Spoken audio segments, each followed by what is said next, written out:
ओकरा बाद कहत कि जानता नहीं हां एगो सारन होला हां आ एगो SAR सार पेट्रोल पंप होला ना जी सही बात भाई सार पेट्रोल पंप हो अपना दीदी के भेज दिए घरवाली है एक बार भरते हूँ 9 महीना ढोयन तो बना हो रही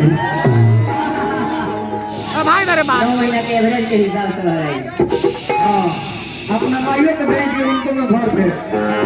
कहने गए हाउ भकोचन काका कहां गए हो उनका मैं 18 महीना खातिर भर दे अब ए पे डबल केना करियो आवाज अब तू यही पर लागले बड़ो हां अब तो के व्यवस्था होता बना हाई अब बताई सरकार ये हमरा इया के लगे गइले ठीक बा इया के हम नाती है इयो नाती हम आए अगर इया के लगे जाता तो कोनो बुराई बाजी ना जी फुआ के लगे हमरा गइले हैं हां तो सही बात बा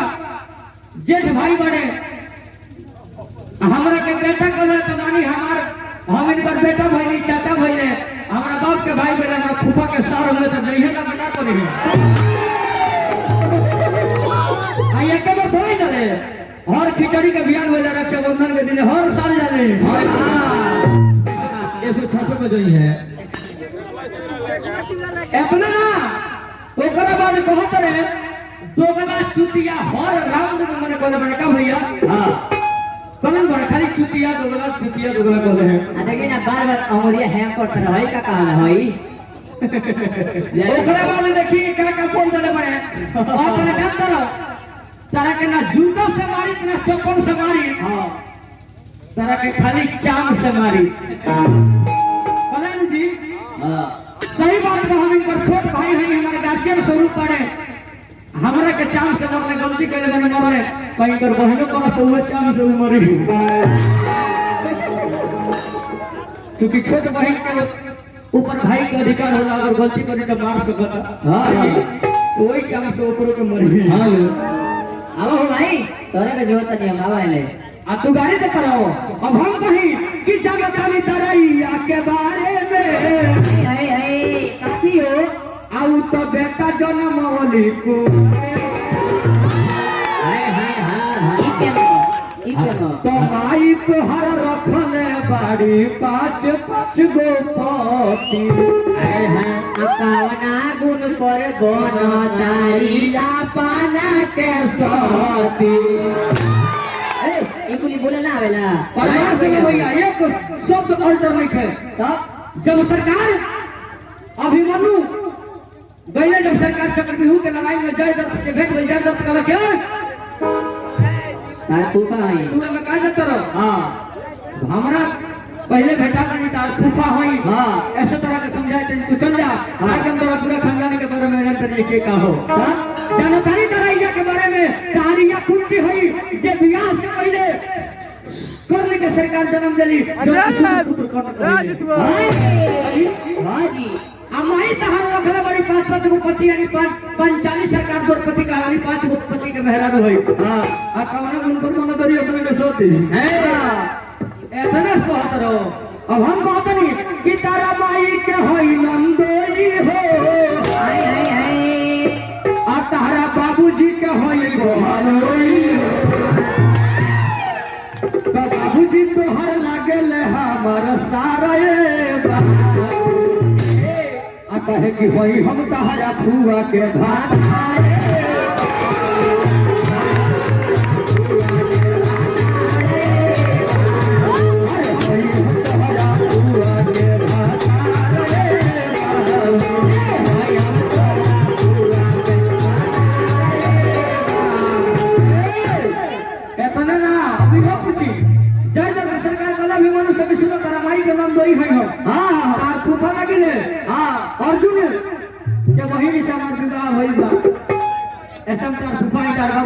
कहने गया हो भतीजा जिंदाबाद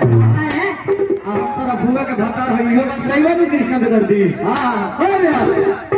ए ब्यास हो सरकार जे तक कहे कि बहुत सा तोहार हुए छोट हमर साधु अब सी तोहार होई आधा बहरा बहुत सा तोहार हुए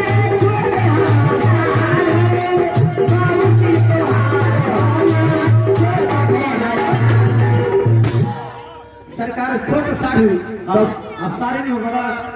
तो ब्यास कैसे हो रहे हो जी हैं यानी साली आधा घर वाली होले कि नहीं जी वो सरकार जब तक कौन है कि मौसा पे हार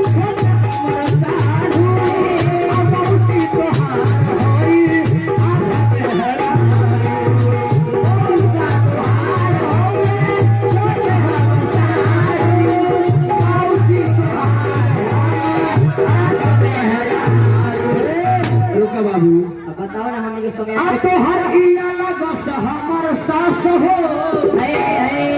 आ पदेली कुलवा के नाच हो आ जानते रहो कि तनी को ना भइल तबारे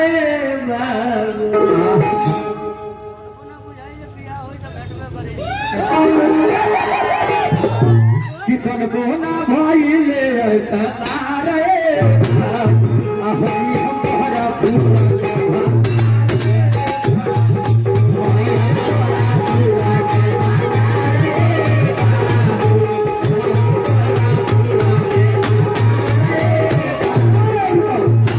हाँ जी फिर कहले कि मामा तुहार हौवे असर के हमरा सार हो तार मामा हमरा सार के सार हो हाँ मामा हर के बिगड़ल तोहर पूरा खानदान हो तो बेटी के दिहली बिगाड़ी हो माई तोर होई पाँच भातारी हो अभियान जी पहले बंद करी प्रोग्राम वो लोग सजिंदा लोग बोलेंगे हम लोग समय आने का चुप से बतिया कि हमरा से न पैबो तू हो पारे बाबू कहे कि होई हम तोहरा फुआ के भातारे कितना देर लगेला पेट्रोल टंकी खाली करे वही बेर से बोल गेलो हाँ बबुआ लोगी बुलाओ राजू भाई बुलाओ जल्दी आओ लोगी ब्यास जी कहत नहीं हो कि हे लोग दीदी के हम जले ना आइलो तले आई लोग कबे वो लोग व्यवस्था हो दीदी के एकरा दीदी के का हो अब बताई सरकार बबुआ आवत जल्दी रुका बबुआ तानी के मत बोलो लोग ओ बनिए खाने एरिया तानी के नहीं बोलो ए मारा तो हम करो उनका प्रयास करे करियो सब बेहुता प्रयास हो अरे लोग पर ए लोग पर सब जने को अकेले भारी बनी हो बढ़ला बा बोले के नहीं खे ए सरकार बालू गिरा बा अभी बतियोले फोफी के बात सुनिए मुझे कान में फूका ले अब बेहुदा बड़दार तारा बोले के लुरबा हमरा से सुनो ना कि तोहर माई लइली पैसा कहइलो बानर के लइका तार माई पैसा ले ले तेरा बाप से कुछ होत रहे हां ओए कृष्णा ओए उतर वाला निर्दली तेरा बाप से कुछ होत रहे आ कहत लड़े के हमनी से चलो खाली दौड़ के हम जाएगा कुकुर खानी हाफे लगबो हमारा कहत रहो यहाँ से चलो जमुनिया चौक पर के पीला खाली हाफत चलो दौड़ के आवल बाद में लड़िया हमरा से खाली दौड़ के आओ जमुनिया तो के पीला लगभग पीला खाली हाफर हाफर गुरुजी लिखनी कि तोर माई लइली पैसा कहइलो बानर के लइका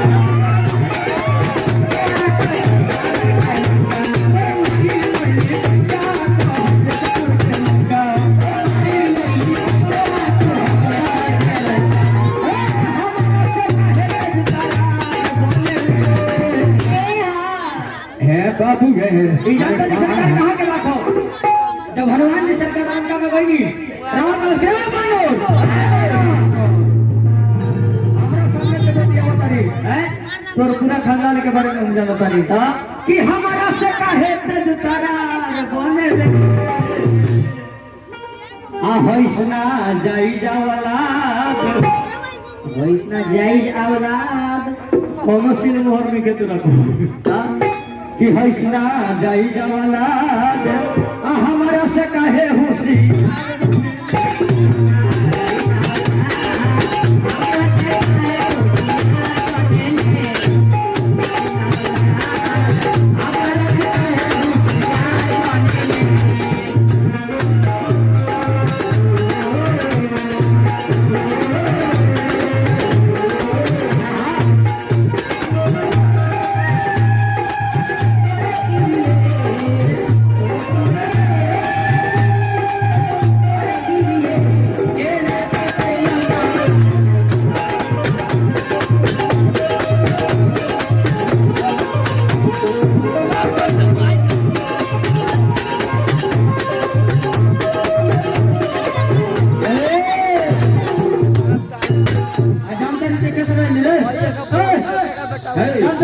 गईली सीटी रोको भाई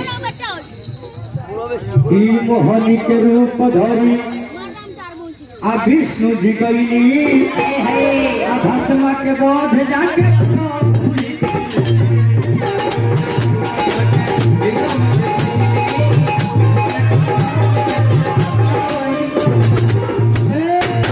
सरकार रावण कहलस कि मोहनी के रूप धरी विष्णु जी गईली सरकार के भस्मा के आतंक बढ़ गई तो भगवान विष्णु मोहनी के रूप ढक गई ना जी हाँ जी भस्मा के वध करे खातिर वो सरकार रावण कहलस कि भस्मा के वध करे हे आ विष्णु जी कपी कि मोहनी के रूप धरी विष्णु जी कपी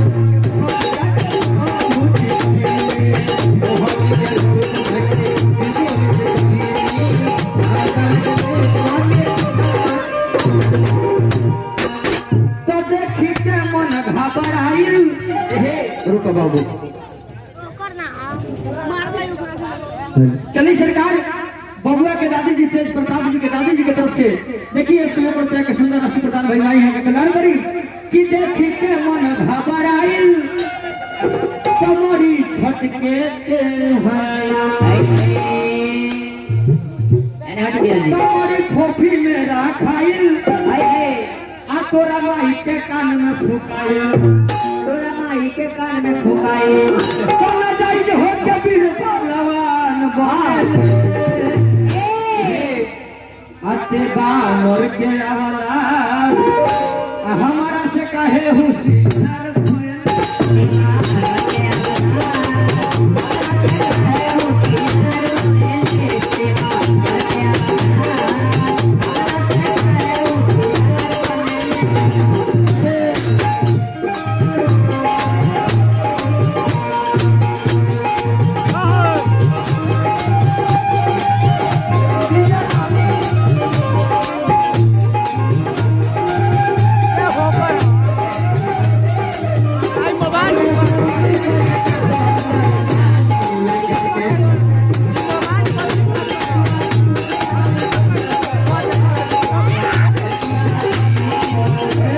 इतना ना और सुन अपने खानदान के बारे में हे तोरा पूरा खानदान के हिस्ट्री रखने वाले इतिहास में पूरा हो लगेगा इतने ना सुन जगह जगह से तोरा का पता होता नहीं हाँ जानता नहीं सरकार जब भगवान कन्हैया जी के पोता अनिरुद्ध के सरकार जब चित्रलेखा उठा के ले गई बाणासुर से सरकार जब भगवान कन्हैया युद्ध करे गई बाणासुर सरकार जब कृष्णा जी ने कहा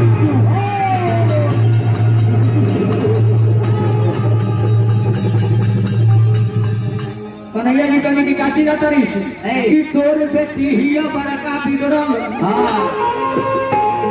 नाती के हमारा फसल बिया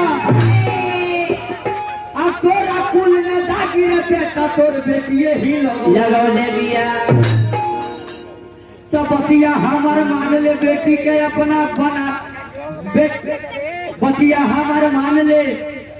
बेटी के अपना बना दे बहुरानी अब प्रेम से आके गले लगा ले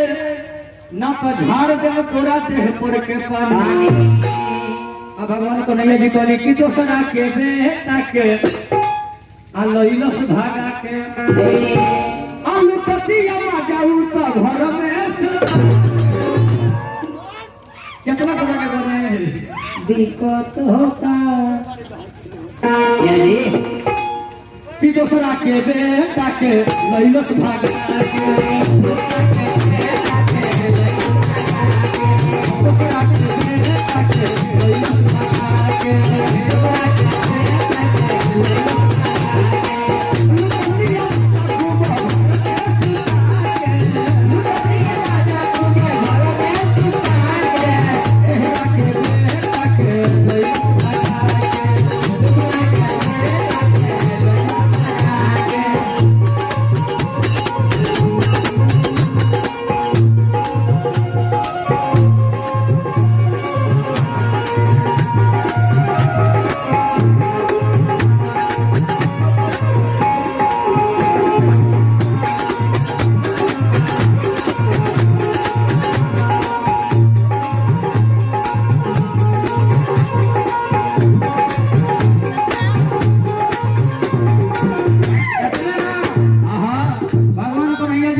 कि मन प्रतिष्ठा ना तोर स्वाभिमान बा हमारा बुझाता है पर बिगड़ल खानदान बा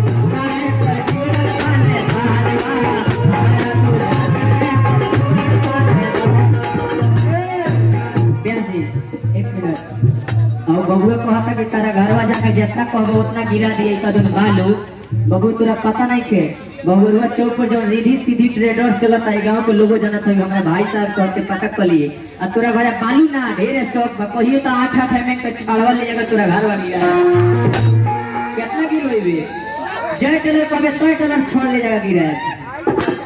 की बनाए बहु रानी तोरा बेटी के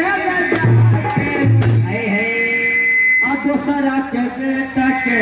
लइलो सो भागा के कितना तोरा के घरी में अबे मेरा बात पूरे बोलला हमरा एकरा बाद अगर जे कुछ बोलले तो जनरेटर घुसा के मुंह में आ हैंडलिया निकाल के मारे जो में फुक फुक फुक फुक फुक करे लगो तो चली सरकार हमनी का रामजीवन भैया के बबुआ के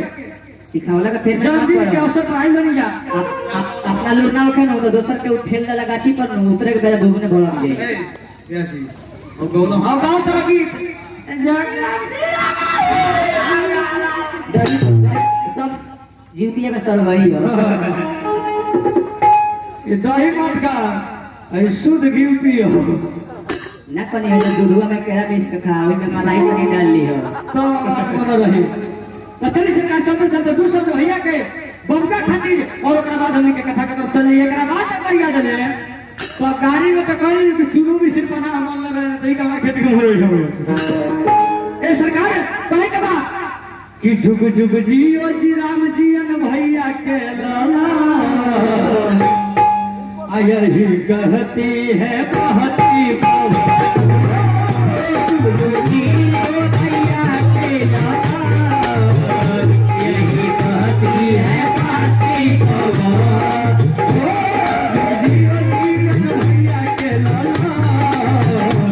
यही कहती है बहती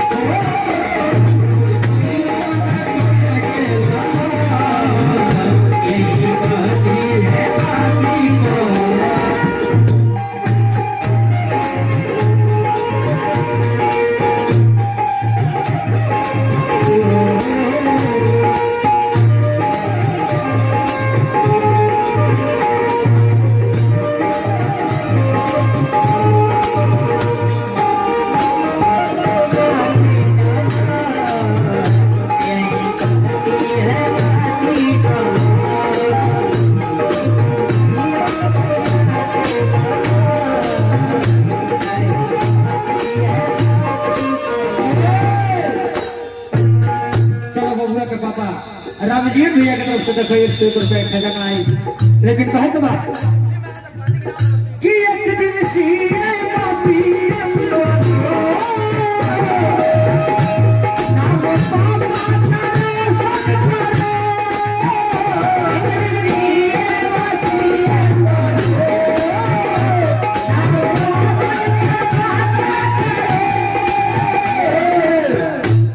एक दिन सीएम और पीएम बनो सीएम का मतलब चीफ मिनिस्टर यानी नीतीश कुमार जी के कुर्सी बाबू के प्राप्त होके हमने के आशीर्वाद बा पीएम यानी नरेंद्र मोदी प्राइम मिनिस्टर नरेंद्र मोदी जी के बबुआ के कुर्सी प्राप्त होके और कुर्सी पर बैठ के पूरा देश चलाओ सी हमने का आशीर्वाद बा ऐसे कहे के बाद कि एक दिन सीएम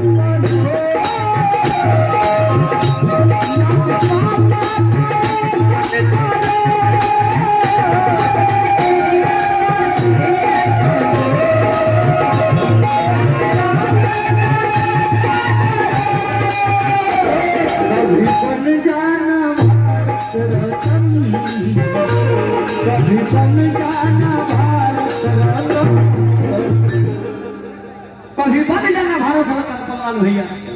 भारत रत्न बाबू के रहे काम करो खेसारी लाल यादव पवन सिंह ये भारत रत्न भलो हैं ऐसा ऐसा कितना खेसारी मसूरी के खेत में सिर्फ पता लो अरे भारत का रत्न डॉक्टर एपीजे अब्दुल कलाम सरकार डॉक्टर राजेंद्र प्रसाद लाल बहादुर शास्त्री इन लोग भारत रत्न हो बाबू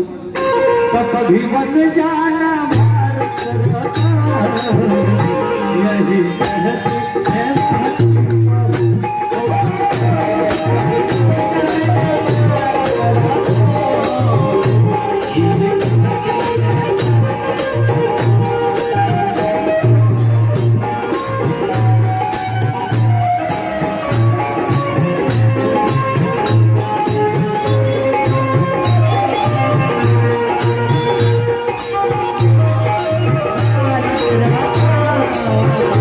यही कहती है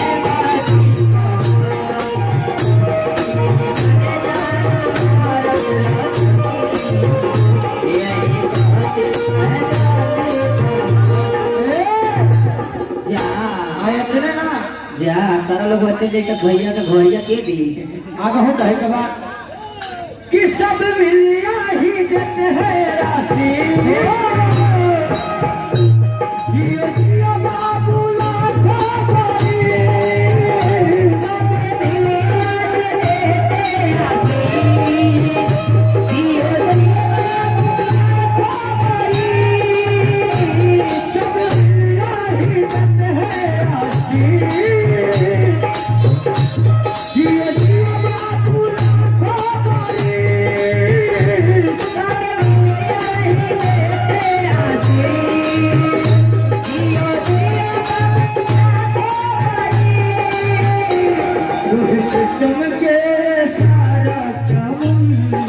जाओ जाओ चमके सारा चमन यही कहती है राहत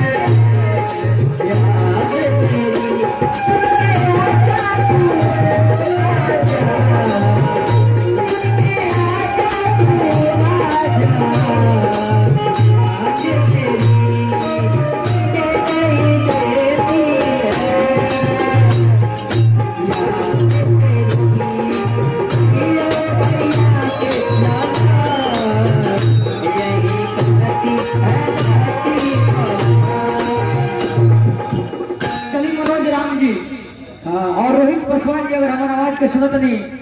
तो इजा मंच के पास आई के हो इंतजार करता लेकिन आगे कहे कि बाबू रे अभी टाइम बा भाई हमरा को विजय टाइम बा हमरा को कहे कि बाबू रे कि सुंदर बगिया के माली बनो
जैया सरकार हमने के अपना ससुराल में जाएंगे और इन परम पिता परमात्मा कुछ ना बुझे कि जय ससुरवा पियवा जहिए ऊपर से मार दी है कि www.krishnapedardi.com ओके लोग चला फूके तो बुझी न रात दिन तधास दिवास हो गई गुनास गुनाह गिन गिन के कि गई गु ससुरवा पिया बुझी न रात दिन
भैया 1 मिनट में 60 सेकंड होला डालवा कहे के बाद कि पियावा के थाती